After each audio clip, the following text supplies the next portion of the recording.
పరిశుద్ధాత్మ దేవుడు ఆడవాళ్ళ చేత కూడా బరియలు చేపిస్తాడు. అదేంటంటే సందర్భం ఉంటుంది.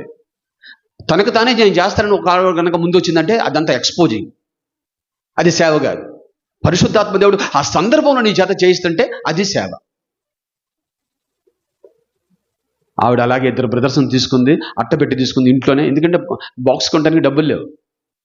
బాబుని అందులో పెట్టుకుని, చిన్న బాబుని తీసుకుని వెళ్ళి సమాధి చేశారు. ఎందుకని చెప్తున్నానంటే మిషనరీస్ యొక్క లైఫ్ చాలా డిఫరెంట్గా ఉంటుంది. కొంతమంది ఆడవాళ్ళు నేను పాస్టర్ని పెళ్లి చేసుకుంటాను, మిషనరీని పెళ్లి చేసుకుంటాను అని ఎగురుతారే కానీ ఆ తర్వాత ఎందుకు ఈయన చేసుకున్నాను అనుకుంటారు. ఎందుకంటే వాళ్ళకి అంత అలంకరణ కావాలి, దేవుని కోసం త్యాగాలు ఉండవు. ఆర్డినరీ ఉమెన్ లాగా థింక్ చేస్తారు. నేను, నా భర్త, నా పిల్లలు బాగుండాలి, ఎవరితో మాకు సంబంధం లేదు. ఇలాంటి వాళ్ళు పాస్టర్లను చేసుకోకూడదు, మిషనరీలను చేసుకోకూడదు. అది క్రైస్తవ జీవితమే కాదు.